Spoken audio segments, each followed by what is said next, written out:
৭ই মার্চে শেখ মুজিবুর রহমানের সেই ডাক স্বাধীনতার ডাক নয়, বিক্ষোভের ডাক।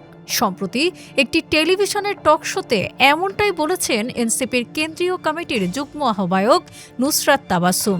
সেই আলোচনায় মুক্তিযুদ্ধের কৃতিত্ব এবং সমসাময়িক রাজনৈতিক প্রেক্ষাপট উঠে আসে। টকশোর আলোচনায় নুসরাত তাবাসসুম ৭ই মার্চের ভাষণকে সরাসরি স্বাধীনতার ডাক বলার চেয়ে বিক্ষোভের ডাক হিসেবে অভিহিত করেন। তিনি বলেন, ৭১-এর ৯ মাস জুড়ে অনেকগুলো ঘটনার একটিমাত্র ঘটনা ৭ই মার্চ। ঠিক যেমন তার আগের কিছু ঘটনা আছে ৬ দফা, ৬৯, ৭০-এর নির্বাচন কিংবা ৬২-র আন্দোলন, ছাত্রদের ১১ দফা। ৭ই মার্চের অবদানের বিষয়ে তিনি বলেন, ৭ই মার্চের ডাকে যুদ্ধে ঝাঁপিয়ে পড়ার ক্ষেত্রে ১০ লক্ষ মানুষ উপস্থিত ছিল সোহরাওয়ার্দীতে, কিন্তু যুদ্ধ কি ১০ লক্ষর বেশি মানুষ করেনি?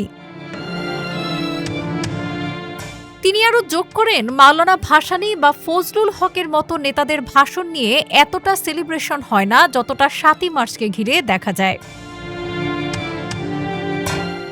ঢাকা বিশ্ববিদ্যালয়ে ৭ই মার্চের ভাষণ প্রচারকে কেন্দ্র করে মব পরিস্থিতির তীব্র সমালোচনা করেন নুসরাত তাবাসসুম। তবে তিনি প্রশ্ন তোলেন যে আওয়ামী লীগের কার্যক্রম নিষিদ্ধ বা নিষ্ক্রিয় থাকা অবস্থায় তাদের সংশ্লিষ্ট কোনো আয়োজন জনমনে উস্কানি দিচ্ছে কিনা। নুসরাত তাবাসসুমের মতে, মুক্তিযুদ্ধ কোনো নির্দিষ্ট দলের প্রজেক্ট নয়, এটি বাংলাদেশের সাধারণ মানুষের সামগ্রিক আন্দোলনের ফসল। সাধারণ মানুষ যুদ্ধের ময়দানে নেমেছিল শুধু একটি বেতারের ভাষণ শুনে নয়, বরং নিজের গ্রাম পুড়তে দেখে এবং সরাসরি আক্রমণের শিকার হয়ে। মুক্তিযুদ্ধকে নির্দিষ্ট রাজনৈতিক দলের বৃত্ত থেকে বের করে একটি সর্বদলীয় ঐক্যমত্য বা জাতীয় রূপ দেওয়ার সময় এসেছে।